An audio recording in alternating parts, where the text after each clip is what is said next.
What is up, my dudes, and welcome back to my channel. Today I'm going to give you 6 problems that I've been having with Moto-vlogging and getting this channel set up. They have plagued me throughout, whether just not knowing how to do them, not having the right equipment to do it, not understanding the equipment, or just being technologically illiterate in general. So, reason number 6, social media presence. I am not a very social media savvy person. I don't typically use it a whole lot in my own personal life. I've had a Facebook for the longest of times, but other than that, I really haven't used it. I didn't create a YouTube account until over a year ago, just for the simple reason that you didn't need one to view the videos that I wanted to view. And I didn't really watch a whole lot of YouTube unless I was looking up how to do stuff. So for me, going through and learning the social media, my friends and family have been a big help in getting me caught up and more tech savvy moving forward. Reason number 5. Having the right equipment. It's no secret that you need a little bit of recording equipment in order to actually produce a YouTube channel. And I put the right in parentheses simply for the reason that the right equipment is suited to whatever fits the person's budget best. There's a lot of quality YouTube channels out there that do not use the latest and greatest of technology. There's a lot of motovloggers that still use the GoPro Hero 4 because it works. It fits their needs, it fits their budget, and they don't have to worry about messing up a brand new $550 GoPro Hero 10. For me, I picked up a GoPro Hero 8 pretty cheaply. I think I paid probably about $200 for my entire setup just to get started. For me, getting the YouTube channel and everything else set up was deciding on the mic, PC, and a recorder. Now, most people just use the audio function that's built into the GoPro or whatever camera that they're using in order to record the audio from themselves. For me, I chose to do something a little bit different in the beginning. I bought a Tascam recorder that is separate from the GoPro, and I did so in the hopes that I would produce better audio than what the GoPro might produce. It's not bad audio, but it's not the greatest audio either. However, using the Tascam and the GoPro while on the bike both proved kind of a hassle because I was dealing with all these cords. So I went with a standard GoPro setup. Initially, I just used the mic adapter that you could buy for the GoPro to hook in just a 38.5mm mic. Well, I didn't like this either because it caused a lot of weight on the front of my helmet. It was kind of bulky, kind of hard to deal with. There was a lot of tape in the beginning holding my rig together that I wound up having to redo as I redid my setup and found what actually worked best for me. So once I refined my setup, it wound up just being the GoPro, a media mod, and a mic adapter.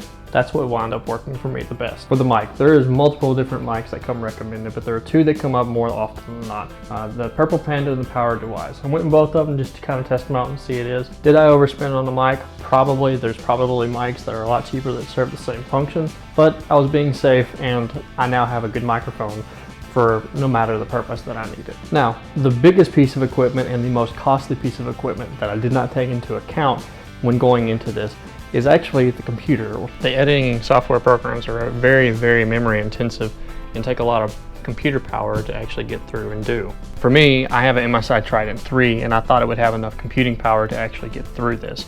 But you really need about a 16 gigabyte RAM in order to properly run these functions and not waste hours on the exporting and the editing. So, and speaking of editing, we're moving on to number 4, editing and choosing editing software. Choosing editing software was pretty easy for me. I chose the Adobe Premiere Pro. I was pretty familiar with it already, just going more in depth into the buttonology, and it took me probably 2 or 3 months more. It delayed me a little bit in launching the channel in order to learn everything I really needed to learn in order to put good products out there. I didn't really try too many other software programs.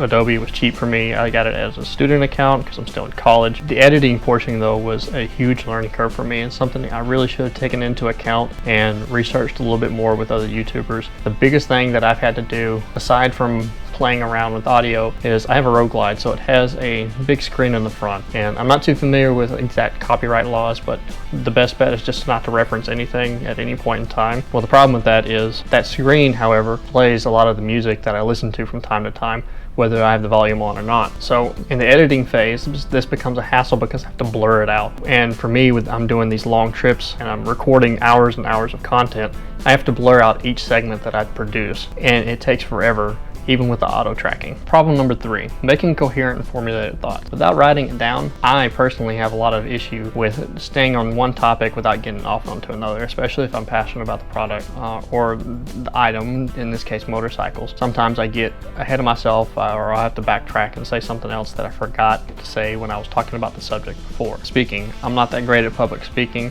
I sometimes fumble over my words. I used to have problems with my S's, L's, and R's and getting things confused, so if I don't slow down and actually think about what I'm talking about, sometimes I jumble over myself and it comes out saying a different word than what I meant. Makes for some funny content, but it's still annoying nonetheless. Problem number 2. This is specifically for the GoPro. The battery life for the GoPro is absolutely horrendous for motovlogging by itself. The extended life batteries are too bulky to carry on your helmet, and they make the rig kind of awkward. So for the GoPro, it was a huge learning curve. I was changing batteries every 30-45 minutes on these long road trips, was taking and eating that amount of time that I should have been on the road. Good for stops, good on the body. I could, get a drink and relax for a moment, but it also meant that I was missing footage because I would never know exactly when the battery would die on the GoPro. Some of the settings that I had on the GoPro extended this battery life a little bit, but I really found a permanent solution with the external battery source once I started using the media mod, because I could extend the GoPro's battery life out to 3 or 4 hours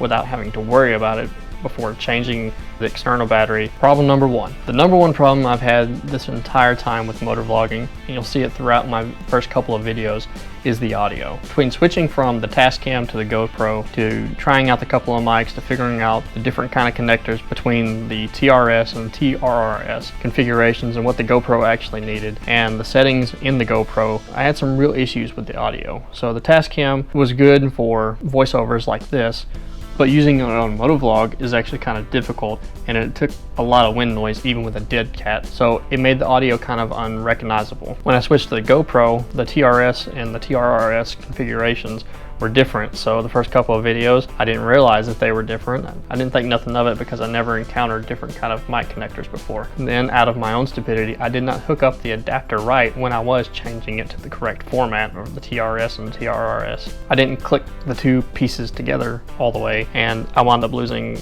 2 days worth of footage. Now I have to sit down and play with how can I still use this footage, and the answer to that is voiceovers and a little bit of trick photography with recording now instead of then. The next portion of the audio is the settings for the GoPro. A lot of people have problems with the GoPro itself because the audio will crack and pop, kind of like this. What's up, my dude?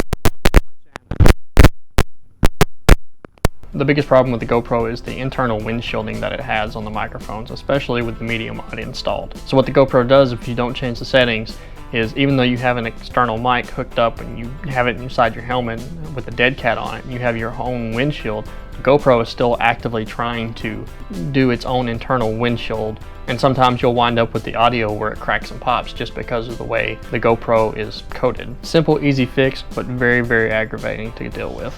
Well guys, I think that's going to about do it for this video. I appreciate you tuning in. Be sure and stay tuned for the next one, and we'll see you next time.